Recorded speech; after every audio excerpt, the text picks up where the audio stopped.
wabarakatuh. Saya Jimmy Jia dari Prodi Teknologi Informasi akan mempresentasikan tentang basis data, aljabar relasional, konsep dasar basis data, model data relasional sebagai tugas akhir dari mata kuliah basis data. Pertama ada basis data. Apa sih basis data itu? Jadi sebuah basis data adalah kumpulan besar data yang terstruktur dan terorganisir. Menurut Walianto dalam MUIS 2007 mengatakan bahwa yang dimaksud dengan sistem basis data merupakan suatu gabungan dan juga perpaduan antara basis data database dengan suatu sistem manajemen basis data atau SMDB atau juga disering dengan istilah DBMS, yaitu database management system. Lalu ada tujuan dari basis data itu sendiri. Yang pertama, mengatur data sehingga memudahkan ketepatan dan kecepatan dalam pengambilan kembali, tidak adanya redundansi dan menjaga konsistensi data, pengaturan dalam pemilihan data sesuai dengan fungsi dan sejenisnya. Lalu ada tujuan dari basis data, yaitu ada 10 biji. Dari 10 poin ini akan saya jelaskan di slide selanjutnya. Pertama ada kecepatan dan kemudahan, yaitu speed. Memungkinkan kita untuk menyimpan dan melakukan perubahan atau manipulasi terhadap data atau menampilkan kembali data tersebut dengan lebih cepat dan mudah. Lalu ada kebersamaan pemakaian, yaitu shareability. Pemakai basis data tidak terbatas. Pengisian data dapat dilakukan oleh beberapa orang dalam satu lokasi. Lalu ada pemusatan kontrol data, yaitu data yang ada menjadi terpusat pada satu tempat penyimpanan, sehingga kita dapat mengaksesnya kapan saja. Lalu ada efisiensi ruang penyimpanan atau space. Tidak adanya redundansi data sehingga efisiensi atau optimalisasi penggunaan ruang penyimpanan dapat dilakukan. Penekanan jumlah redundansi data dilakukan dengan menerapkan sejumlah pengkodean atau membuat relasi antar kelompok data yang saling berhubungan. Lalu ada keakuratan atau akurasi, yaitu pemanfaatan pengkodean dengan batasan tertentu yang membuat salah satu data menjadi unik dan berbeda dengan data lainnya. Lalu ada ketersediaan atau availability, karena kepentingan pemakaian data, sebuah basis data dapat memiliki data yang disebar banyak di lokasi. Dengan pemanfaatan teknologi jaringan komputer, data nasabah yang berada dalam sebuah cabang bank dapat diakses menjadi tersedia atau availability di cabang lainnya. Ada keamanan, yaitu security. Adanya password setiap pemakai basis data itu juga dapat menentukan siapa saja yang boleh mengakses data penting atau data biasa. Lalu ada kemudahan dalam pembuatan program aplikasi baru. Data yang disimpan dalam ekspor ke program aplikasi lain dengan menjamin terjaga, terpeliharanya suatu data. Lalu ada user view, yaitu pemakai dapat melihat langsung bentuk tampilan penginputan data sehingga memudahkan dalam pengelolaan data. Jadi contoh penerapan basis data itu ada banyak, salah satunya ada di perbankan, rumah sakit, sekolah, dan juga online store, dan masih banyak lagi. Lalu kedua ada aljabar relasional. Apa sih aljabar relasional itu? Jadi yang kita tahu, aljabar relasional menurut Wikipedia Bahasa Indonesia, aljabar relasional adalah bagian dari ilmu komputer, cabang dari logika predikat pertama, dan aljabar himpunan yang menangani suatu set relasi hingga yang memiliki sifat ketertiban dengan operator tertentu. Operator ini bertindak dengan satu atau lebih relasi untuk menghasilkan suatu relasi gabungan. Karakteristik dari aljabar itu ada 3. Pernyataan. Ada operator yang operan dan dapat dinilai. Lalu suatu pernyataan bisa ekuivalen. Jika hasilnya sama untuk pernyataan berbeda, maka pernyataan tersebut ekuivalen.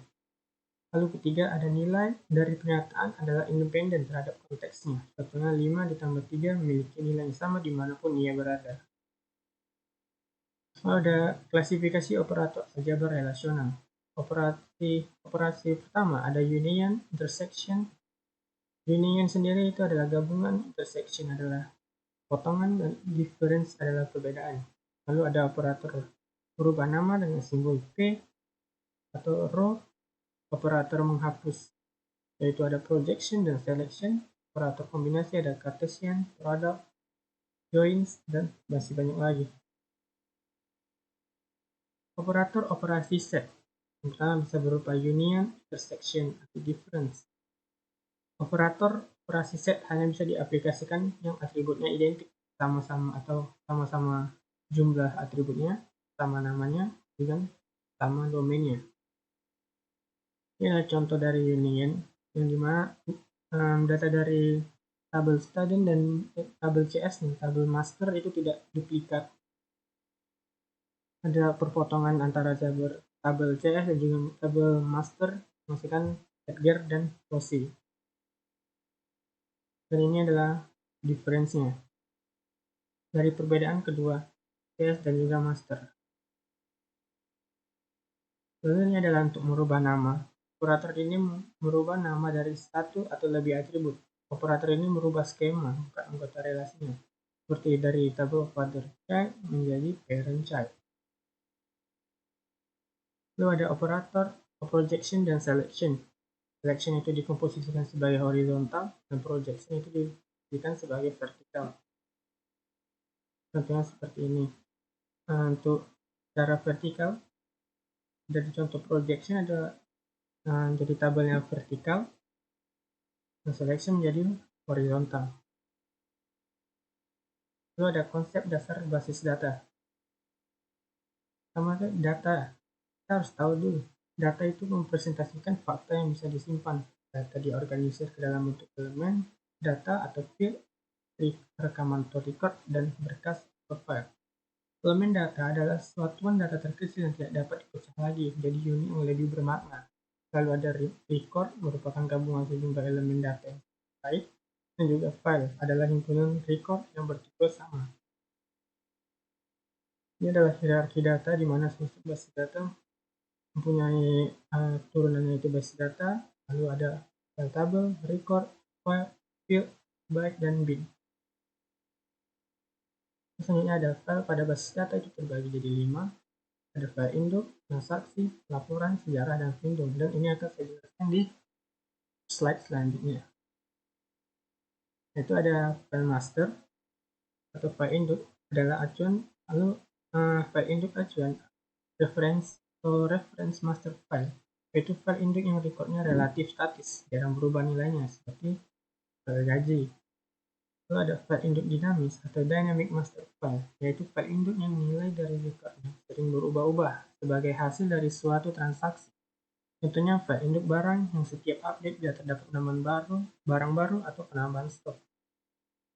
Itu ada file transaksi yang digunakan untuk merekam data hasil dari transaksi yang terjadi. Ada file laporan yaitu report file yang berisi informasi yang akan ditampilkan. Ada file sejarah atau history file, merupakan file yang berisi data masa lalu yang sudah tidak aktif lagi tapi masih disimpan sebagai arsip. Ada file pelindung yaitu backup file, merupakan salinan dari file-file yang masih aktif di database pada suatu tertentu. File ini digunakan sebagai cadangan bila file database terjadi kerusakan. Perbedaan dari basis data dan sistem basis data itu adalah basis data itu merupakan kumpulan dari data yang saling berhubungan satu dengan lainnya dan diorganisir berdasarkan skema atau struktur tertentu. Lalu ada sistem basis data, yaitu sistem untuk menyimpan dan mengurus basis data. Tujuan dari sistem basis data yaitu menyediakan tampilan abstraksi data, yang dimana bermakna sistem akan menyembunyikan detail tertentu bagaimana data disimpan dan dirawat atau di-maintain. Lalu ada abstraksi data, merupakan tingkatan level dalam bagaimana melihat data dalam sebuah sistem basis data. Ada 3 level dalam abstraksi data, pertama level fisik, level logik, dan juga level penampakan. Ini adalah contoh dari level logik, penampakan, dan juga konsep. Lalu ada level fisik, merupakan level paling rendah yang menggambarkan bagaimana sesungguhnya suatu data disimpan. Contoh pada sistem bank, file pelanggan, file akun, dan lain-lain, asal penyimpanannya tertentu. Bentuk fisik pada level ini tersembunyi dari programmer, namun administrator bisa saja mengetahui level fisik ini. Pada level konseptual, yaitu level ini menggambarkan data yang disimpan dalam basis data dan hubungan relasi yang terjadi antara data dan keseluruhan basis data. Maka tidak memperdulikan kerumitan dalam struktur level ini lagi. Pada level pandangan pemakai, yaitu level abstraksi data tertinggi yang hanya menunjukkan sebagian saja yang dilihat dan dipakai dari keseluruhan basis data sesuai dengan kebutuhan pemakainya saja. Contoh, teller pada suatu bank dapat melihat bagian basis data yang berkaitan dengan akun pelanggan, tapi ia tidak dapat melihat bagian basis data tentang data gaji pegawai. Lalu ada model basis data, yaitu suatu konsep integrasi yang menggambarkan hubungan atau relationship antar data dan batasan-batasan atau constraint data dalam sebuah sistem basis data. Lalu berdasarkan hubungan antar record, model basis data terbagi menjadi pertama model basis data hierarki, model basis data jaringan, dan model basis data relasional. Yang ini adalah contoh dari model basis data hierarki, yang dimana itu turun-turunan menurun.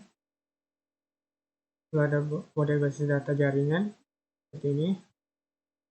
Dan juga model basis data relasional adalah yang sekumpulan tabel berdimensi 2 yang disebut relasi atau table, dengan masing-masing relasi tersusun atas tuple atau baris dan juga atribut. Model ini sering disebut dengan model basis data relasi. Sebuah basis data dalam model ini disusun dalam bentuk tabel 2 dimensi yang terdiri dari baris atau record dan kolom atau field. Pertemuan antara baris dan kolom disebut item data atau data value. Tabel-tabel yang ada di hubungan relationship jadi punya rupa menggunakan kunci atau key field sehingga dapat meminimalkan duplikasi data. Ini contohnya, contoh dari ERD. Lalu ada sistem basis data, merupakan sistem yang terdiri atas kumpulan file atau table yang saling berhubungan dalam sebuah basis data di sebuah komputer, dan sekumpulan program lain untuk mengakses dan memanipulasi file tabel tersebut.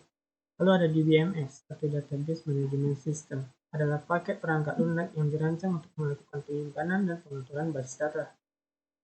Lalu ada komponen sistem basis data, itu terbagi menjadi 6. Pertama ada hardware, sistem operasi, basis data, software DBMS seperti MySQL, MariaDB, SQL Server, dan lain-lain. Lalu ada pemakainya sebagai programmer dan user aplikasi, lalu ada aplikasi lain. Ini adalah aktor pada sistem basis data, yang dimana on the scenes ini dimaksudkan sebagai yang bisa dilihat oleh user, dan yang behind the scene adalah sistem yang tidak bisa dilihat oleh user. Lalu ada penyimpanan file terpisah. Pada sistem file, data terpisah menjadi masing-masing file. Lalu ada sharing data atau replikasi dan redundant. Pada sistem file, saat data diperlukan, maka file terkait akan direplikasi untuk menampilkan informasi tertentu, namun sayangnya data menjadi redundant. Lalu ada sharing data, namun dengan adanya sistem basis data, file dan basis data dapat di-share untuk program lain yang memerlukannya. Lalu ada DBMS Logical Interface, yaitu DBMS akan mempermudah proses penyimpanan dan perorganisasian pada data tersebut dan memudahkan saat berbagi, share data bagi programmer lain.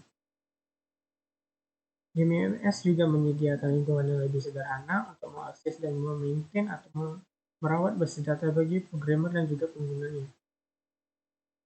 Lalu yang terakhir ada model data relasional. Kita harus tahu dulu apa itu basis data relasional. Yang pertama, basis data relasional itu adalah sekelompok desain atau model basis data yang paling sederhana dan mudah untuk diterapkan di basis data. Relational database salah satu model yang pertama kali diperkenalkan oleh E.F. Ford pada tahun 1970. Ada sebuah database life cycle, di mana dalam merancang sebuah basis data ada beberapa tahapan yang harus dilakukan. Tahapan-tahapan tersebut disebut juga dengan nama life cycle. Seperti gambar berikut, di mana titik hitam di atas adalah awalnya dan titik hitam paling bawah adalah akhirnya.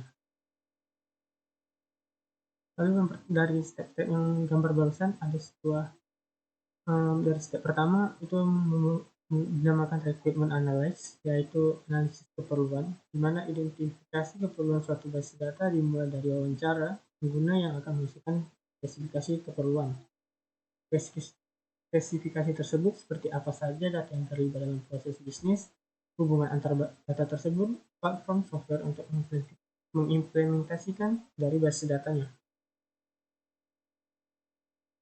Lalu ada step kedua, yaitu logical design, yaitu perancangan logik, di mana biasanya digambarkan dalam bentuk diagram yang menunjukkan semua data dan relasinya. Diagram yang terlibat seperti entity relationship diagram, dan juga unified modeling language. Model data yang dirancang berikutnya akan diubah menjadi bentuk tabel.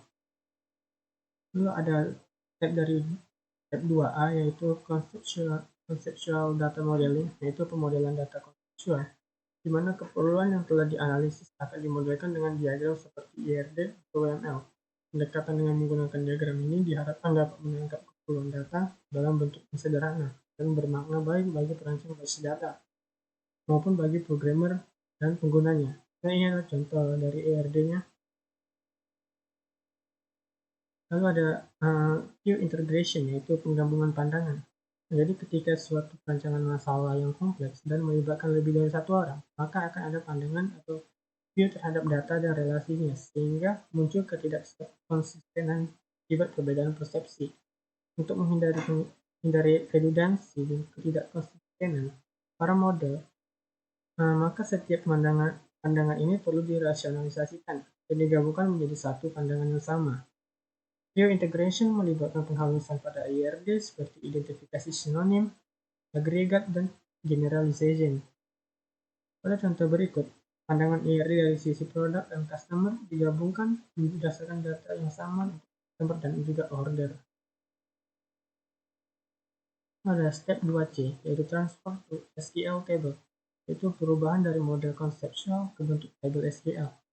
Berdasarkan pemodelan data yang telah dibuat dalam bentuk diagram tadi, berikutnya akan dipetakan atau di-mapping ke dalam bentuk tabel relasional sesuai dengan aturan tertentu. Pada step 2D, yaitu normalize, yaitu penormalan tabel.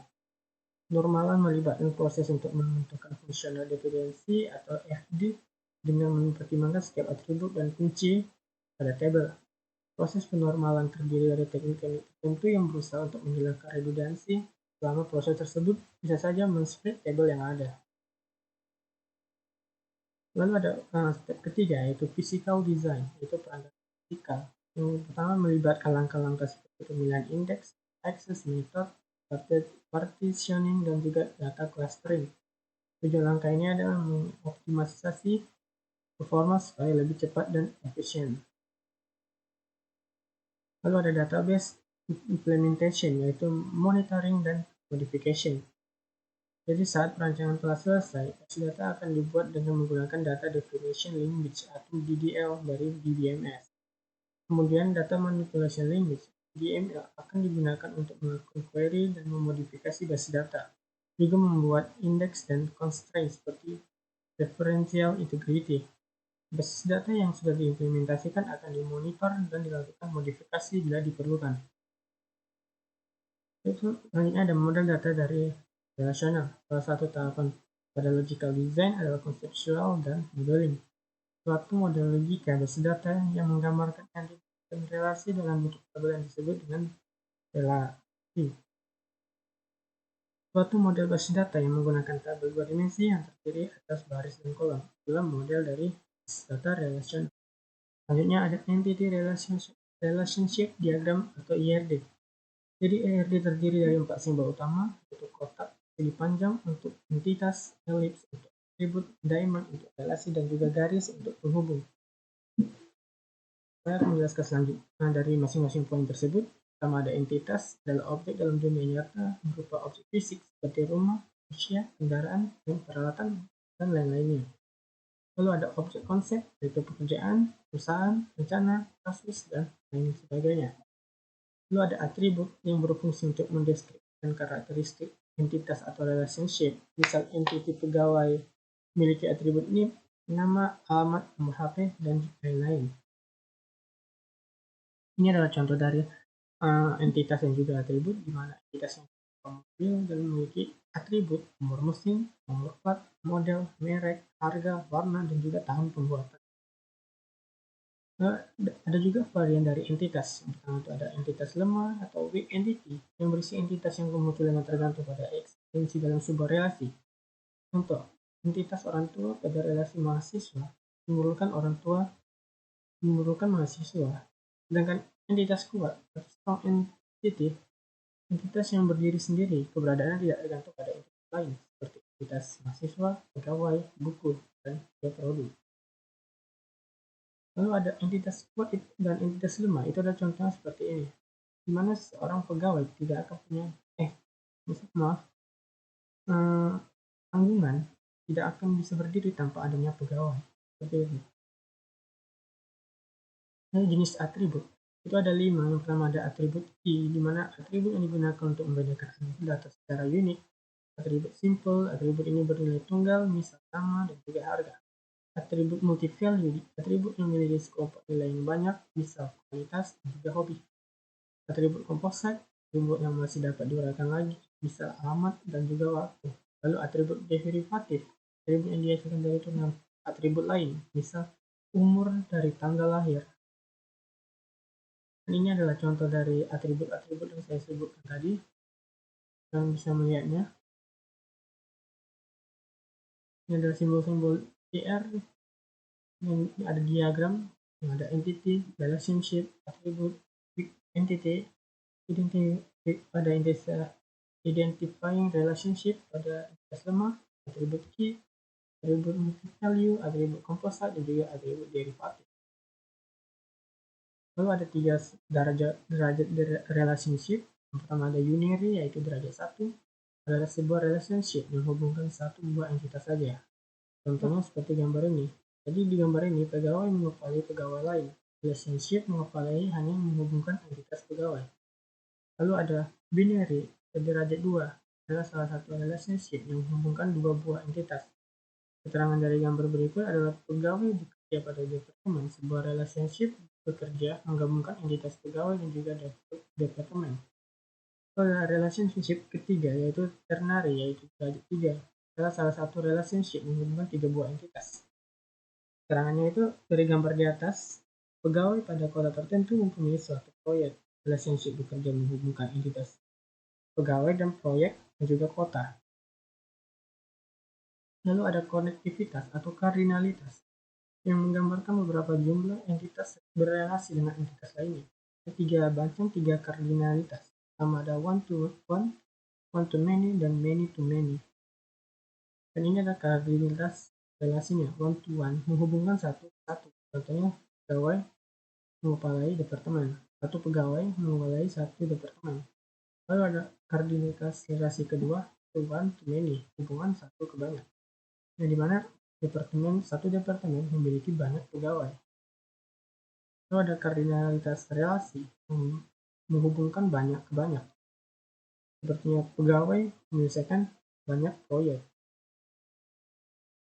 Lalu ada batasan partisipasi, yang menjelaskan keberadaan suatu entitas bergantung pada entitas lain melalui suatu relasi, apakah wajib, mandatory, atau pilihan, optional.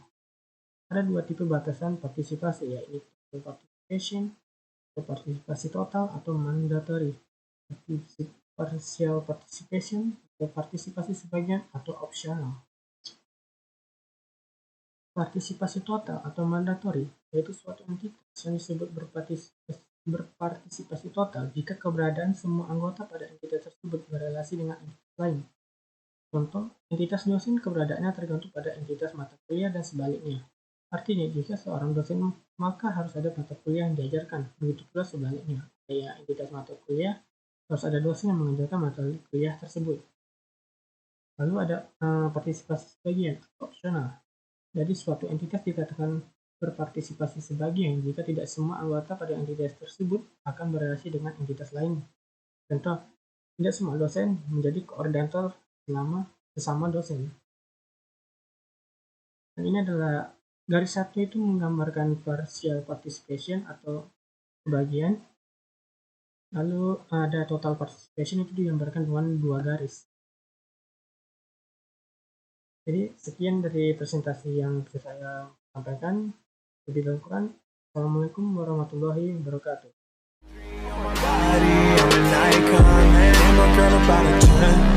I should fuck her in the Benz.